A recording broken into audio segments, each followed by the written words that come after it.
Bonjour tout le monde. La semaine passée, nous avons parlé du Léviathan, une ancienne créature terrifiante qui régnait sur toutes les mers et les fonds marins. Aujourd'hui, nous allons voir sa contrepartie terrestre, la bête primordiale qui régnait sur la terre, le Béhémoth.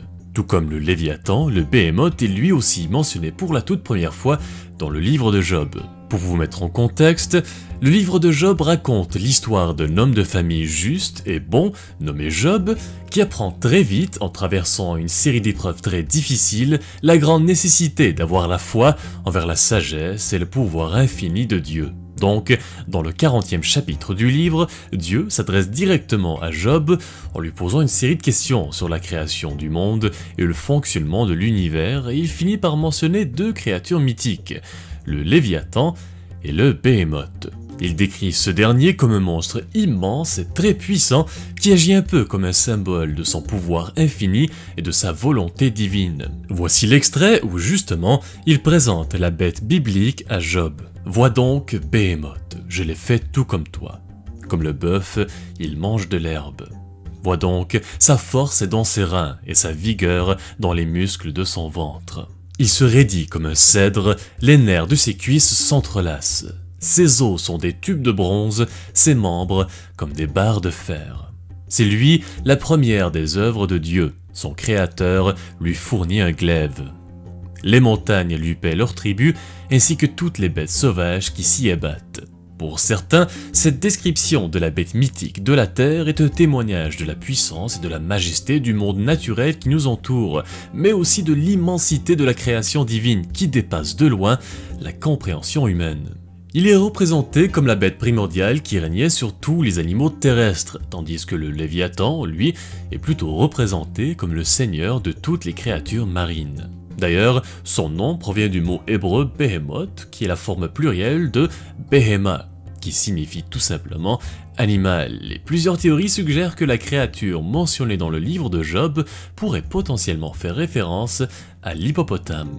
Le Béhémoth est aussi mentionné à quelques reprises dans plusieurs autres textes religieux, comme par exemple dans l'Apocalypse d'Esdras, où il est dit que Dieu avait créé le Léviathan et le Béhémoth en même temps avant de les séparer. Il donna au Léviathan une partie de la création qui était humide et remplie d'eau, et pour le Béhémoth, il lui donna une terre sèche et aride où se trouvaient 1000 montagnes.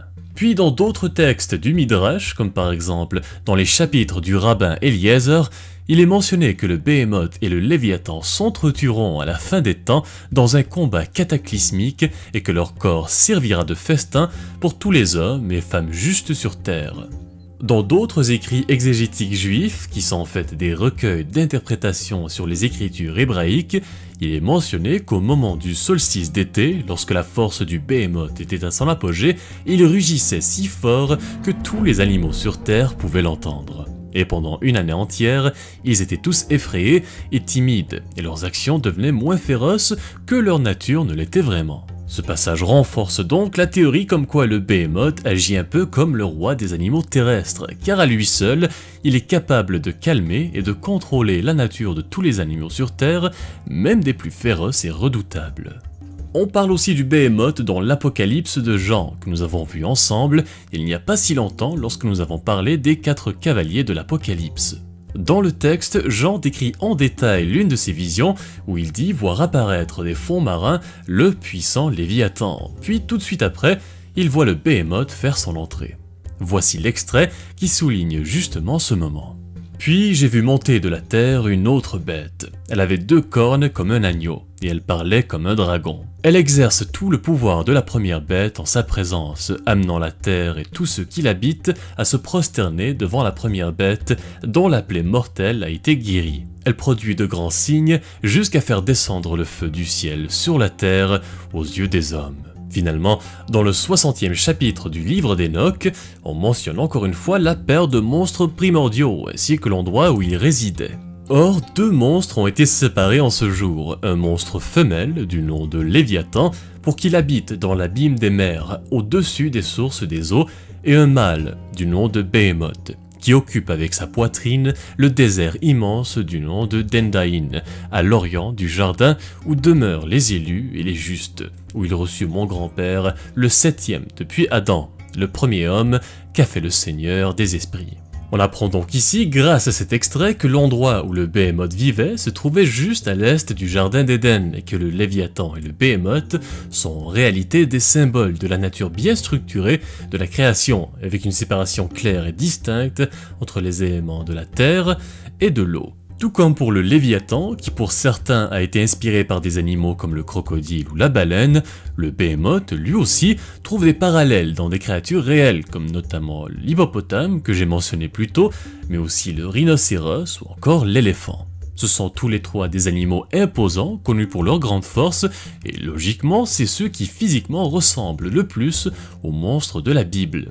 D'ailleurs, l'érudit français Samuel Bocard compare justement le Behemoth à l'hippopotame dans le Hierozoikon, une œuvre qui traite sur tous les animaux mentionnés dans la Bible. Une autre hypothèse, un peu plus moderne, suggère que le Behemoth pourrait faire référence aux dinosaures, plus particulièrement aux fossiles de dinosaures qui, à l'époque, devaient être un vrai mystère pour ceux qui tombaient dessus et qui ne pouvaient pas vraiment l'associer à aucun autre animal qu'ils connaissaient.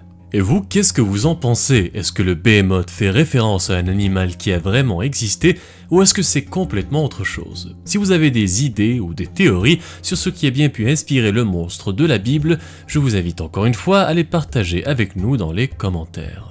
Bref, un peu plus tard au Moyen-Âge, la bête biblique était souvent utilisée dans les discussions théologiques pour symboliser la force brute et les aspects redoutables de la nature. D'ailleurs, on peut le retrouver dans plusieurs encyclopédies médiévales où il était fréquemment représenté comme une créature titanesque et indomptable. Dans le Dictionnaire infernal, l'œuvre principale de l'occultiste français Jacques Collin de Plancy, le Behemoth est décrit comme un démon paresseux et lourd, associé au péché de la gourmandise et des petits plaisirs associés à la nourriture. Il est présenté sous la forme d'un éléphant au ventre gonflé, debout sur ses deux pattes arrière. Au fil du temps, le mot Behemoth en est venu à faire référence à quelque chose de grand et de très puissant. C'est ce qui a inspiré le philosophe anglais Thomas Hobbes à écrire son œuvre simplement intitulée Behemoth, qui a été publiée en 1681. Il aurait choisi ce titre pour représenter et dénoncer l'ampleur du chaos qu'il avait vu personnellement dans le gouvernement anglais pendant la première révolution anglaise. Nous arrivons enfin à la culture populaire moderne où, là encore, la créature biblique continue d'inspirer et d'influencer plusieurs domaines différents, allant de la littérature au cinéma, en passant par les jeux vidéo, la musique, les jeux de rôle, et bien plus encore. Titanus Behemoth est le nom donné à un énorme titan dans le Monsterverse, dont l'apparence ressemble de près à celle du monstre de la Bible. Il apparaît brièvement dans le film Godzilla, roi des monstres, sous la forme d'une sorte de mammouth gigantesque avec d'énormes défenses, sous le commandement du monstre zéro, King Ghidorah. C'est aussi un type d'ennemi récurrent dans plusieurs jeux vidéo, comme par exemple dans la série Final Fantasy, ou encore dans le jeu Monster Hunter World, pour ne citer que ces deux-là. Comme d'habitude, si vous avez en tête d'autres références par rapport à cette créature dans la culture populaire moderne, vous pouvez les partager avec nous dans les commentaires. Sur ce, c'est tout pour la vidéo d'aujourd'hui. Merci beaucoup d'avoir regardé la vidéo jusqu'au bout, et j'espère que vous en avez appris un peu plus sur le Behemoth de la Bible. Si c'est le cas, n'oubliez pas de liker, de partager et de jeter un coup d'œil à mes autres vidéos, c'est toujours très apprécié. Là-dessus, je vous donne rendez-vous samedi prochain pour la vidéo sur le Maître du Ciel, le Ziz.